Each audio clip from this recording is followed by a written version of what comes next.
ഇന്നൊരു catering video ആണ് കേട്ടോ.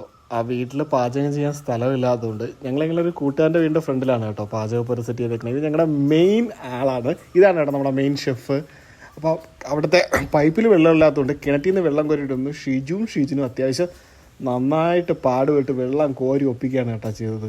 ചെറിയ പണിയൊന്നും അല്ലായിരുന്നു അണ്ടാവിൽ വെള്ളം എത്തിക്കുക എന്നുള്ളത്. ഇതൊക്കെ ഞാൻ കണ്ടിങ്ങനെ ചുമ്മാ താളമൊക്കെ വിട്ടുകൊണ്ടിരുന്നെങ്കിലും അവന്മാർ നല്ല ആക്റ്റീവായിട്ട് പണി ചെയ്യുന്നുണ്ടായിരുന്നു. അതിൻ്റെ കൂടെ തന്നെ ചെറിയ പാചകത്തിൻ്റെ ഐറ്റംസ് എല്ലാം റെഡിയാക്കി കാക്ക ഓരോന്നായിട്ട് വറുത്ത് കോരി മാറ്റി വെക്കുന്നുണ്ടായിരുന്നു. അപ്പോഴത്തേക്കും എന്താണ് ഈ ഇത്രയും അണ്ടാവ് വെള്ളം അവന്മാർ അത്രയും പിടിച്ചു വെച്ച് ക്ഷീണിച്ച് കഥയും പറഞ്ഞ് എങ്ങനെ അങ്ങ് നിൽക്കുകയാണ് കേട്ടോ.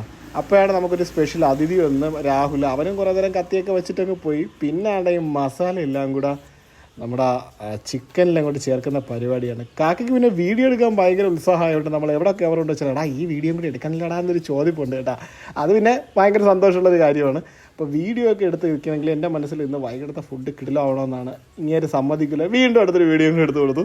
അപ്പോഴത്തേക്കും ആ തീയൊക്കെ അടുപ്പിലെടുത്ത് ആ ഉള്ളിയൊക്കെ വഴട്ടാനിട്ടിട്ടുണ്ട്.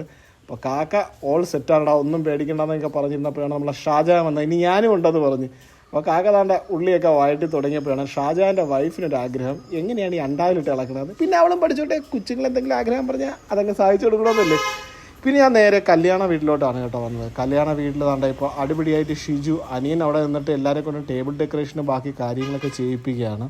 അത് നല്ല ആക്റ്റീവായിട്ട് പയ്യന്മാരെല്ലാവരും ചെയ്തുകൊണ്ടിരിക്കുകയാണ് കേട്ടോ. ഇവിടെ അവിടുത്തെ കണക്കിന് ഇവിടെയും ഡെക്കറേഷനൊക്കെ നടന്നാലാണല്ലോ അത്യാവശ്യം കാര്യങ്ങളൊക്കെ പടക്ക് നടക്കുന്നുള്ളൂ. അപ്പോൾ പിള്ളേരൊക്കെ നല്ല ആക്റ്റീവായിട്ടിരിക്കുകയാണ് കേട്ടോ. അവരെല്ലാം സെറ്റ് ചെയ്ത് വെച്ചിട്ട് ഫോണിൽ കളിക്കലും പല പരിപാടിയായിട്ടൊക്കെ നിൽക്കുകയാണ്. ഇവൻ താമസിച്ചാണ് വന്നത്.